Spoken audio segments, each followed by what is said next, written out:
kei ngā mātanga whakarauora. Nika nei ngā mihi kia koutou mō koutou I kōkiri I tēnei kaupapa I roto I ngā tau. Mō koutou I whakatū I tēnei kura hei āwhina I a mātou e hiakai ana I te reo kia ora I o mātou kāinga. Ko ai tēnei, ko ahu mai I ngā rekereke o te maunga tapu o whakapūnake I te aua tipua o te wairoa, hō pūpū, hō nenge mātangi rau, ko Ngāti Kahungunu te iwi, ko Ngāti Mātangi rau te hapu, ko Pairoa te whenua, ko Whākirangi te marae, ko Louise Whaanga tōku ingoa. Hei te ata nei, ka kōrero au ki a koutou mō tōku mahere reo, o te mahere reo o tōku whānau. He akonga ōmua hau no tēnei kura, nā reira tukana mai tō aroha, kei te ako tonu ahau. Nā reira, I'm here to talk to you today about the mahere reo that I've developed for my whānau, actually that we've developed. I have to stop saying I, it's got to be, it's we. That we've developed for our whānau. I was a student at the first kura whakarauora, and so I'm still learning, but I feel like I was in a good spot when I turned up at kura whakarauora, and kura whakarauora has provided me with some really good information and good tools, and so I'm quite pleased with my plan, but I really hope that what I would say is he timatanga and he tauira. So because Māori families are so diverse these days, you know, our plans have all got to be different, and what I hope for today is that you will see something or hear something that you'll think, oh, that would work for me. I'm going to build that into my plan. So having said that, I'll get on with it. Yes, please. So I'd like to start with this quote. I'm not going to get all academic on you, but I really do like this. Language needs to be brought into informal daily life. That's right, that's what we're trying to do. So the paradox is that the vernacular, that's my big word for the day, lives in spontaneity and intimacy, and that's our homes, right? Spontaneous, intimate. But reversing language shift requires planning. How can you plan intimacy and spontaneity? And you know, I like that because that goes to the heart of why this is hard. Yeah, so I found this in the doctoral thesis of Dr. Ruakiri Hond, this quote, and and could you press the button for me, Tony? And Dr. Hond went on to say this, do you remember this one? He said, what works and what doesn't, the definitive step-by-step guide, you know, that book we've all been looking for. It could be said is language revitalisation's holy grail. Sadly, it appears to be just as elusive. When I read that, my heart went, oh, the heart sank a little, you know, because I mean, I think that's right. But that's why kura whakarauora is really great, because there is no one answer, and so we need to equip ourselves for the journey. And what I think that kura whakarauora does is it provides you with the research that's been done over the years, it gives you some tools, and it provides you with the opportunity to create context to support you for when you go home and get down to business. Yes, click. Yeah. So now I'll talk about our family language plan, which is a work in progress, but one that I think is getting better the more we work on it and the more we live it. I tried to memorise this, but I'm so terrified I'm going to forget something that I'm going to hang on to my paper. I hope you don't mind. So first, Charisma taught us to do an environmental scan, so I'll start there. So, ko mātou tēnei, toko rema mātou, 2 second language learner parents, 3 boys currently aged 13, a newly minted teenager, 10 and 7. We live within the rohe of one of our iwi, although we're about an hour and a half, an hour depending on who's driving, from our wā kāinga.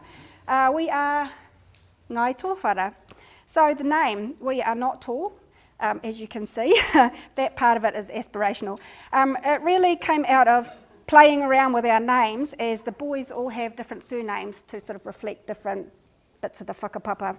And so from Tōtoru, Whaanga and Rātapu came Tōwhara. I said it should be Tōwhara, because it's a Tōwhara, but I was corrected by one of my boys because it's Tōtoru, and that would not be tika, so we're Tōwhara. At first it was the Tōwharas, but the S was clangy. Then we were Ngā Tōwhara, and now we're Ngai Tōwhara. And while it's just a name, I think it has some significance, although the boys don't really think so. But for me, it says, kai runga mātou I te waka kotahi, he waka Māori, tēnei waka.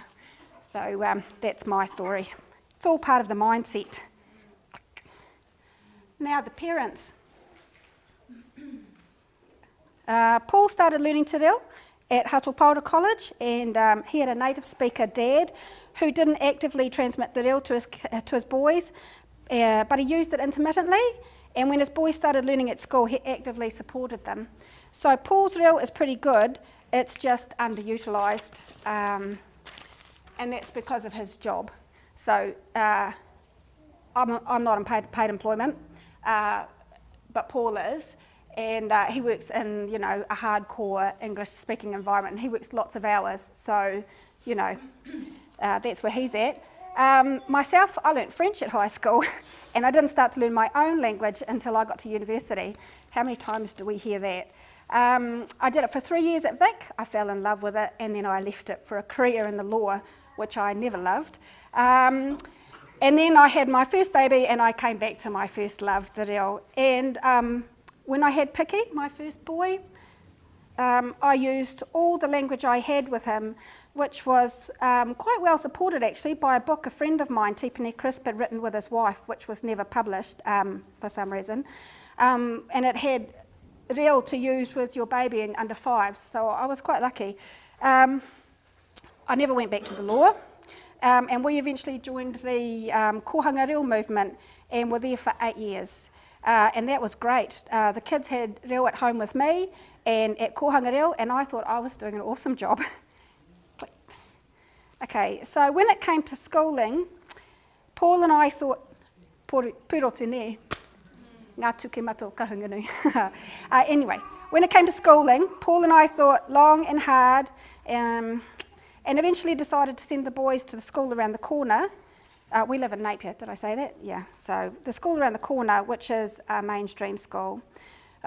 We did this on the basis that we would take responsibility for nurturing the language and the children within the home, and that's why I don't work. Years pass in a blur, as they do with young children.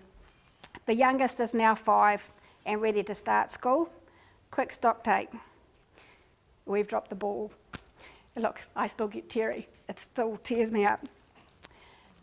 But anyway, here's what we learned. I'm not an advocate for mainstream schools. We made our decision for our reasons, and you must make your decision for your reasons. But if you decide to take the mainstream option, I know now that you need to be aware of the sudden acceleration that occurs in your little people's language development in about the first year and a half after they start school. When I look back now, 2020 hindsight, I can see that I, as a second language learner, needed to do a lot of work on my own language proficiency, either before this time or at that time, so I could keep up with the boys' insatiable need for language. You see, it's not that I stopped using the reo, I didn't, but it was the same reo. I didn't develop it, and so when the boys needed more complex language to describe all the cray-cray going on in there, they had to turn to the default language, which of course is English. And I also recognise that while we had good intentions and we fully intended to carry it through, we didn't have an express plan. And now I know the value of planning, and I think if we'd had a plan at that point, we might have been more successful as well. Engari, ko tērā. What do we actually do about it? I went back to school, to Te Uranga Waka at EIT in Napier to do a BA Māori. And from the moment I started, I used more reo with the kids, and I used more advanced reo.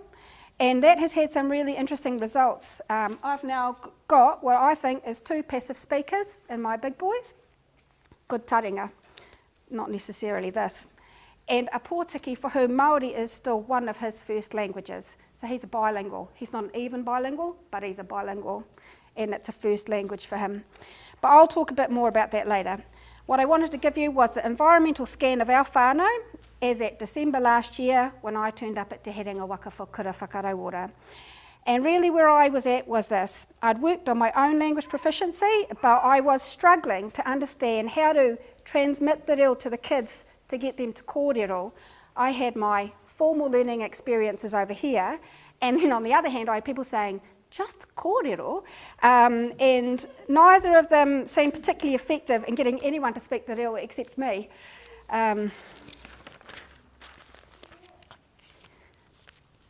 Kura whakarauora, how has it helped? It helped. It showed me how to use what I have, actually, what we have, to start to let the language live in our house. And the messages that really hit for me were, one, there's more than just ako. I didn't get that before. I guess I was thinking, we need to learn the reo, and then we'll speak the reo. And it's not that simple, is it? You have to plan. It will help you to see the bigger picture, tōna nui me tōna roa. It will help you stay on track so that you don't have so many days, dare I say weeks, where you get to the end and you think, did I speak any reo today? And it will help create buy-in if you let everyone else in. So they talked about perfectionism yesterday. My brand of perfectionism is not so great because I got home and I waited till everybody was somewhere else and I got my pens out and I started making my plan. If the kids came in, they said, what do you do? I said, never mind. I'll show you when it's finished, you know. Now I let them in and they help with the planning. They help me make some resources. I've talked to them about the whole taparima thing and what that kind of means. And I think we need to do that. Then you'll get more buy-in. You know, the kids will want to participate because actually they're quite capable of understanding. They get it. Hangaia tō ao Māori, that was message number 3 that really went here. I'll say no more about that because you know all about that. And there was this thing that Charisma said that I went home and I made a little poster for myself. I found this really cool picture of this woman and I put her in front of my desk so that she just kind of stares at me with these words above her that says, ko tō kaha ka tohu atu ki te angitu o ngā mahi. So don't forget it, girl, it's all on you. Right, that's what I got out of Kura Whakarauora. And when I left, actually I was really excited. I started planning before I got home. But before I get into the nitty-gritty of the plan, I do want to say a few things about understanding your goals. I really do think you need to understand your motivations, your dreams and your goals so that the shape of your plan and your expectations can start to align. If I think about what it really is all about for me, yeah, I love the reo. I love the reo. For me, it's like putting on a beautiful pair of shades and seeing the world anew, you know, and so I love it. And I want the reo to live in me. I want it to live in my tamariki. I want it to live in my mokopuna. I want it in all of us. But if I really drill down, it's about my kids. I'm a mum. It's all about my kids, you know, and I want them to have full, happy, meaningful lives. And I want these boys of mine to walk tall in this world as Māori men. And we all know that this world doesn't make that easy. And so I think, what can I do for them? They need their identity, rock solid. And that's several things that we're trying to do with the boys, but a big part of it, I think, is the reo. And really, who can say it better than that? You really can't. That's it. And also this. I really like that. Tangata akona ki te kāinga, tūngia ki te marae, tauana. Well, that's what we want to do, isn't it? Prepare our kids for the world so that they're awesome, strong. And so these are the things that are at the back of my mind when I plan. No pressure.